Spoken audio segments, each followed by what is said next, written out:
Bonsoir à tous, c'est un réel plaisir pour moi de vous retrouver en ce début d'année 2023. Il est vrai que nul ne sait ce que cette année va nous apporter et j'aimerais en guise de vœu vous laisser une citation que j'aime beaucoup, une citation de Sénèque qui dit « La vie, ce n'est pas d'attendre que les orages passent, c'est d'apprendre comment danser sous la pluie. » Donc la vie, ce n'est pas d'attendre que les orages passent, mais c'est d'apprendre à danser sous la pluie. Voilà, donc je pense qu'à travers cette citation, je vous ai tout dit.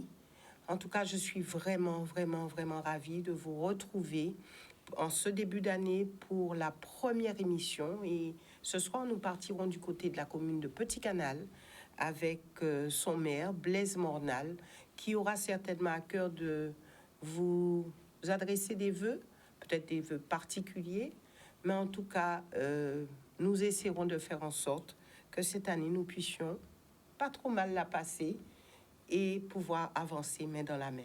C'est ce que je souhaite, en tout cas, pour tous les Guadeloupéens. Blaise Mornal, bonsoir et merci d'être avec nous. Bonsoir, Madame Boissé. Bonsoir à l'ensemble des compatriotes guadeloupéens. Bonsoir au Nord Grande-Terre. Bonsoir à la population canalienne, population qui m'est très chère. Et alors, est-ce que vous avez des vœux particuliers à adresser à votre population et à la Guadeloupe en général? Écoutez, tout état de cause, je remercie Canal 10 de me permettre de faire les vœux à la population canalienne, la population guadeloupéenne. Les vœux de santé, parce que moi je considère que la base de la vie, c'est la santé. On a besoin de santé pour pouvoir réaliser nos projets. La réalisation dans les projets de tout un chacun, que ce soit des projets personnels, individuels, collectifs ou professionnels, hein, et puis de l'amour dans les familles, de l'amour autour de soi, que nous, Guadeloupéens, nous puissions nous mettre ensemble pour pouvoir avancer, malgré nos différences sur certains sujets, mais que nous puissions trouver le consensus, je dirais, pour que les projets aboutissent ou que les choses avancent. Ce n'est jamais facile, hein, lorsqu'on est en communauté, de pouvoir travailler ensemble ou de faire des choses ensemble. Mais lorsqu'on regarde autour de nous, je dirais qu'on a tout intérêt, nous Guadeloupéens, à être de plus en plus solidaires pour avancer et permettre à tout un chacun de pouvoir se réaliser. Blaise Mornal, qu'est-ce qui a fait votre fierté en 2022?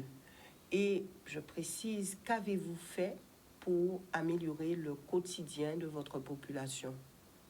Je dirais, dans un premier temps, la fierté, ça a été l'inauguration de la médiathèque de Petit Canal. Je dirais que c'est un outil qui permet à tout un chacun de s'émanciper, de se réaliser, de se cultiver, quelles que soient les générations.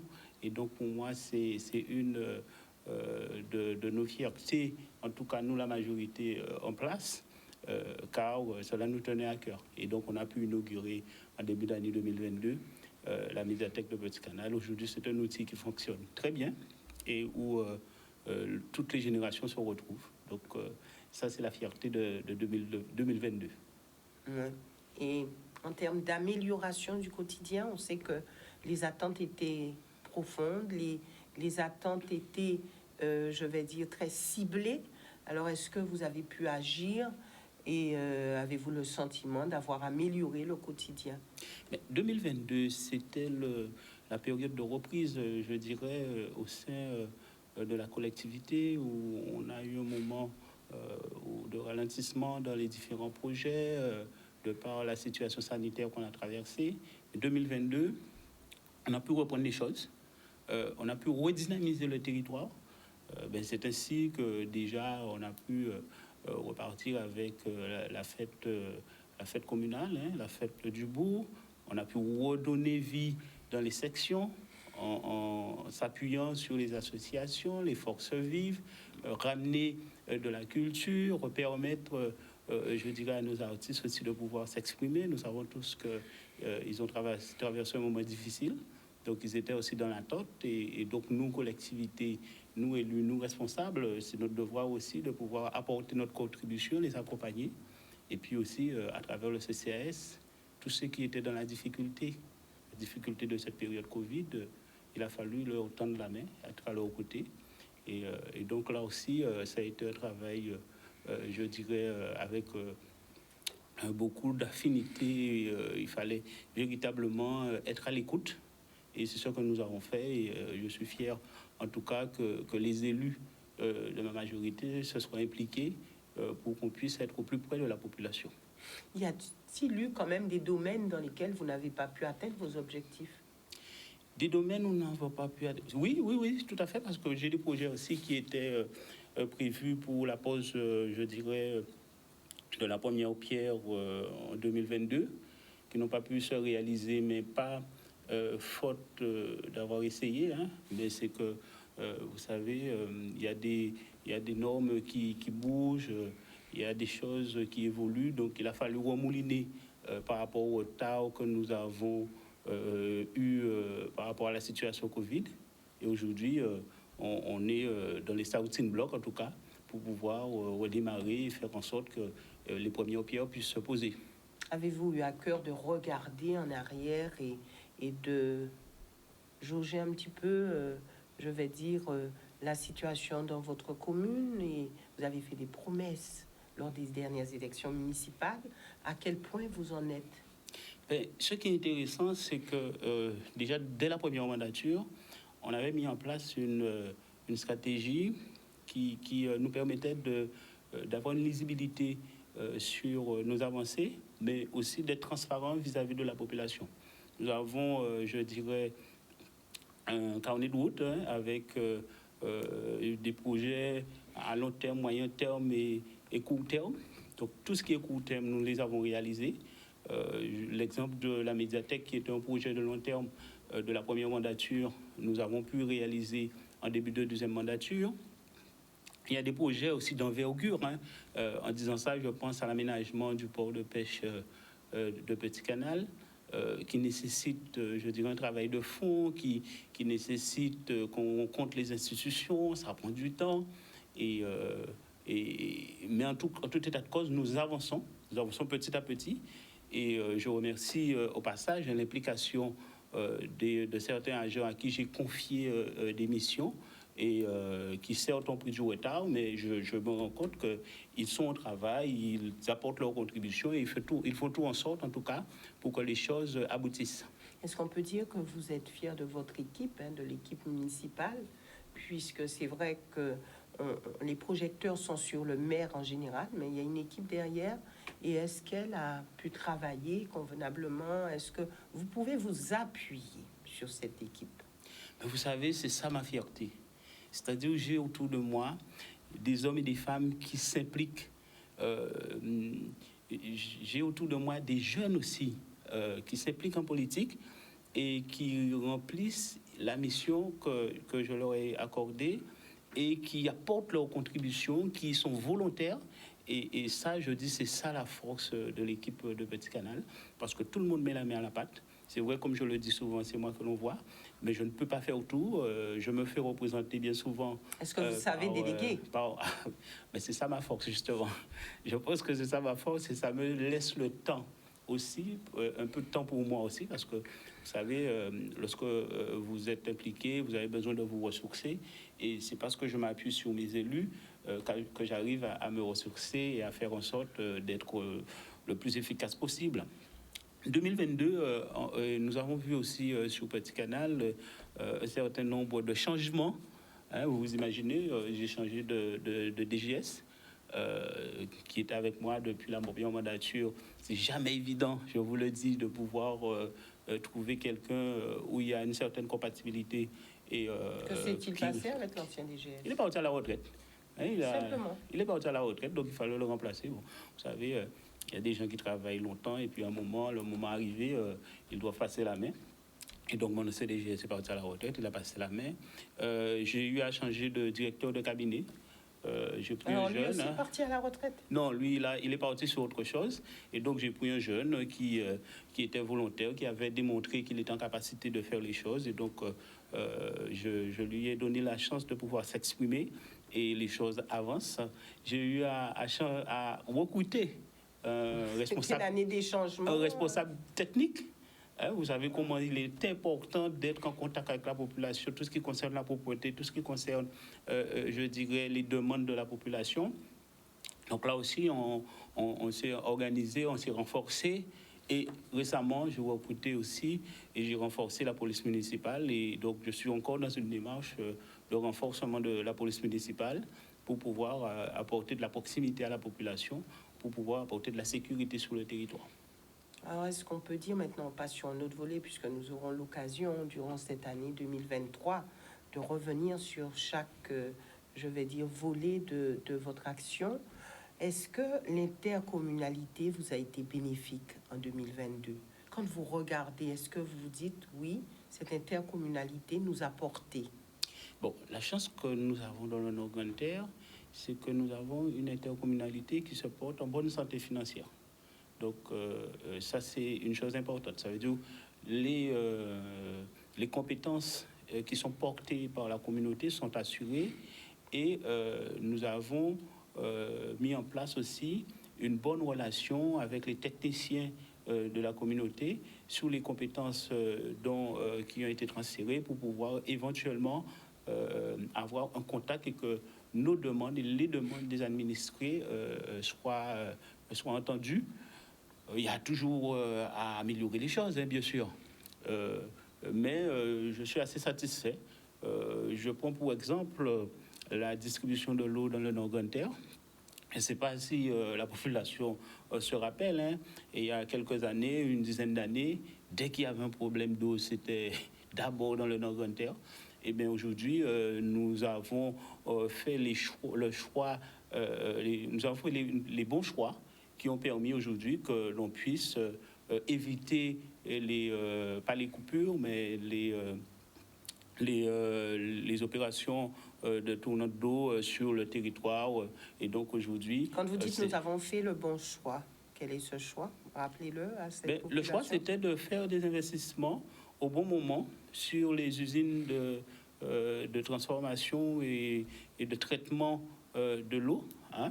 Dans un premier temps, nous avons des structures où nous faisons du forage pour récupérer l'eau, mais nous avons aussi le traitement de l'eau, tout ce qui est eau agricole que nous réalisons. Et nous avons su moderniser au bon moment les usines, augmenter les capacités de distribution de ces usines pour pouvoir répondre au mieux à la population. Et là, pour 2023, il y a une grosse opération qui doit être menée sur le territoire de Petit-Canal en matière d'assainissement et en matière de réseau en eau, hein, pour encore rénover le réseau et faire en sorte que l'on puisse servir au mieux la population canalienne. Blaise Mornal, une partie assez importante, puisque ce gouvernement a prévu des changements en ce début d'année, dès ce début d'année 2023. De manière générale, que pensez-vous de ces changements? Bien, vous savez, les changements des fois sont nécessaires pour pouvoir s'adapter au mieux aux besoins de la population. Au sein, par exemple, du conseil départemental, nous sommes en train de travailler en étroite collaboration avec les élus de la région pour pouvoir faire en sorte, consulter la population, recueillir les avis de la population sur un certain nombre de sujets qui sont des sujets en général qui sont posés sur la table, hein, et pour que la population soit consultée, qu'il y ait une adhésion, que ne ce soit pas une décision uniquement des élus, mais que ce soit une décision populaire menée en étroite collaboration. Ouais. C'est encore un petit peu confus tout ça. Mais vous savez, Madame Boissé, c'est jamais facile dès qu'il y a changement. Il y a toujours des contestations. Vous coupez une branche, mais même si quand vous coupez la branche, il y a des gens qui vous disent que vous n'aurez pas dû couper cette branche et d'autres qui vous disent que c'est bien de l'avoir coupée. Donc l'essentiel, comme je le disais, c'est qu'on puisse trouver un consensus dans les projets, dans l'intérêt du territoire, mais aussi dans l'intérêt des Guadeloupéens. Mais c'est sûr, il faut se mettre dans la tête que 100% des Guadeloupéens ne seront jamais satisfaits sur les décisions qui vont être prises. Et puis ça, c'est normal. Et c'est pas que les Guadeloupéens, mais c'est la vie qui est comme ça. Alors au-delà, je vais disséquer durant ce mois de janvier un petit peu les mesures qui sont mises en place ou devront être mises en place par ce gouvernement. Alors pour vous, j'ai choisi un volet particulier. On va en discuter quelques instants. J'ai choisi le volet mieux se déplacer. Alors l'idée du gouvernement, c'est de favoriser le covoiturage. Alors, avec une prime de 100 euros qui sera bien sûr un petit peu compartimentée selon le nombre de personnes ou de fois où on aura permis ce covoiturage sur 3 mois. Donc, pour avoir ces 100 euros, on part de 25 euros et puis on étale. Alors, l'idée, c'est de réduire de manière significative la pollution, mais c'est aussi de permettre aux gens de mieux se déplacer. Alors, est-ce que pour vous, le covoiturage pourrait régler le problème de déplacement sur le territoire de la Guadeloupe? Est-ce que c'est une solution? Est-ce que c'est la solution? Ou est-ce que pour vous, c'est vraiment pas ce qu'il fallait faire? Ou chez nous, en Guadeloupe, ça ne fonctionnera pas? Que pensez-vous de tout ça? Non, je pense que toutes les réflexions sont bonnes, hein. Toutes les réflexions sont bonnes, et puis ça peut être aussi une solution pour ceux qui n'ont pas de moyens de locomotion propres. Et aussi, pourquoi pas, nous avons une génération qui change, nous avons une mentalité qui change.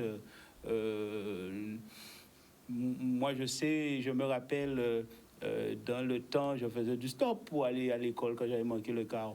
Et il y avait des gens qui s'arrêtaient. Si aujourd'hui ça s'organise et Oui, mais ça se met en place à travers une application, où aujourd'hui on est très sur le numérique, et vous savez, les gens, la communication, elle s'est beaucoup développée, hein.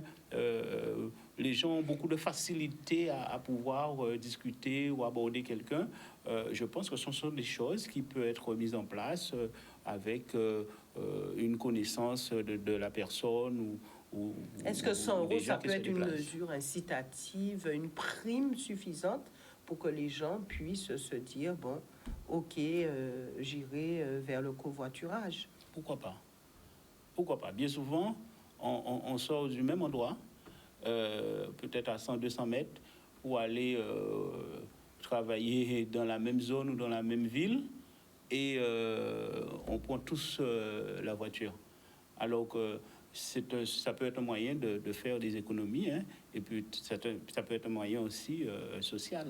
Oui, mais si on creuse un petit peu, le gouvernement a ses objectifs, alors 100 euros, mais il y a des inconvénients quand même. Est-ce que ça peut gommer les inconvénients du covoiturage?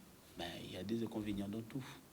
Oui, il y a des avantages et des inconvénients dans tout. Comme je dis, ce n'est pas la solution, mais ça peut être aussi une solution qu'on va additionner à d'autres situations qui va faire qu'on va améliorer la situation et je dirais l'utilisation de la voiture personnelle. Mais on n'a qu'à regarder, hein, des fois dans la même famille, on a 2-3 voitures, chaque personne a une voiture. Et oui, on se rend compte que ça a un coût. Ça a un coût, et donc... mais après, après, au niveau de la Guadeloupe, je pense que on peut essayer d'en tirer un profit en se rapprochant et en étant plus solidaire et en apprenant à se connaître. Oui, mais et peut-être... La réalité, c'est que le conducteur désigné est responsable en cas d'accident. Donc, c'est pas le gouvernement qui sera responsable en cas d'accident, c'est le conducteur. Au-delà, c'est une chose. C'est une chose. C'est pas la solution, mais c'est une chose. Le conducteur, au-delà, il a des obligations, obligation d'emmener ses passagers à bon port. Donc, l'aspect sécuritaire, mais aussi à l'heure. Bon, donc, il y a quand même des fois, des choses qu'il faudrait peut-être mettre en avant. On s'arrête, ça m'arrive de m'arrêter pour déposer quelqu'un. C'est vrai qu'on prend le risque. La notion de risque ne vous fait pas peur? Non, c'est juste que je sais que la personne est en difficulté, la personne est au soleil depuis un moment. Je fais attention de toutes les façons pour moi-même quand je suis dans ma voiture. Et donc, si je sais que c'est quelqu'un qui va dans ma zone, qui est sur ma route, moi, je n'ai aucune difficulté à pouvoir m'arrêter. Et pour pouvoir aider. Au contraire, ça me fait plaisir de savoir que j'ai permis à quelqu'un de gagner du temps. Alors, je ne sais pas si la suite vous fera plaisir, Blaise Mornal, puisque le gouvernement dit vouloir inciter les collectivités à justement favoriser le covoiturage. Alors, 1 euro mis par la collectivité égale 1 euro mis par le gouvernement. Donc, pour pouvoir continuer à inciter dans la durée, donc ça va faire un budget qu'il faudra mettre en place si les Canaliens se disent, bon, nous, on veut vraiment faire du covoiturage, donc ça aura un coût pour vous. Mais vous savez, ce qui diffère lorsqu'on prend de telles décisions au niveau gouvernemental, c'est que toutes les situations ne sont pas adaptables. Vous savez, chez moi, la grande partie des agents, ils habitent à proximité. Des fois, ils viennent à pied. Des fois, ils viennent en voiture, mais ils mettent quoi? Ils mettent peut-être 5 minutes pour arriver au travail. Je pense que ce sont des décisions qui sont prises lorsqu'il y a de très longs trajets. Et donc, je pense que ça sera plus utile pour ceux qui sont dans le privé. Donc, vous n'êtes pas prêt? Tous ceux qui sont dans le privé, dans le Nord, je suis plus dans l'utilité. Mais je sais que quand moi, je travaillais à Jarry, sortir de Petit Canal et aller à Jarry, seul dans ma voiture, si j'avais la possibilité d'avoir quelqu'un dans la voiture ou qui allait au même endroit que moi, ou 2 ou 3 personnes, et que derrière, on pouvait amortir les charges, je pense que c'est une réflexion intelligente. Si le gouvernement nous incite, je suis prêt à lancer un tel dispositif du moment qu'il y a la possibilité de le faire. C'est-à-dire financièrement? Non, financièrement, la ville de Petit Canal se porte bien. J'ai la chance d'avoir une commune qui se porte bien. Donc, si c'est pour protéger la nature, si c'est pour, je dirais, éviter la pollution, c'est une contribution que nous avons la possibilité de porter au sein de la ville de Petit Canal. Peut-être que ce n'est pas le cas partout, mais en tout cas, Petit Canal, si c'est pour apporter notre contribution à la protection de notre environnement, on est prêt à faire un peu de dépenses là-dessus. Et puis je vais m'arrêter sur cette partie, puisqu'il y a encore d'autres choses dans cela, mais il y a cette aide à l'achat d'un vélo, toujours dans la même idée de protection. Alors ça aussi, est-ce qu'on peut dire que les Guadeloupéens s'adonneront à cette activité, se déplacer à vélo? Est-ce que ça peut fonctionner sur notre territoire? Alors c'est vrai qu'il y a des aides, il y a des dispositifs, mais est-ce adaptable à notre contexte guadeloupéen quand on sait comment nous sommes dans un contexte accidentogène? Est-ce que cette aide à l'achat d'un vélo, ça peut aussi se prêter à notre territoire? Vous parlez à un pratiquant, vous parlez à un convaincu. Moi, sincèrement, je pense qu'il y a de quoi faire déjà dans un développement économique du territoire de la Guadeloupe, dans la pratique et l'utilisation du vélo. Donc, pour aller travailler, cela passe bien sûr par des aménagements. Il faut qu'il y ait des pistes cyclables pour que ceux qui pratiquent soient en sécurité. Et même, cela va apporter aussi de la sécurité au sein des clubs sportifs si ces aménagements sont réalisés. Nous avons le soleil quasiment toute l'année. Nous avons la possibilité d'être à vélo quasiment toute l'année.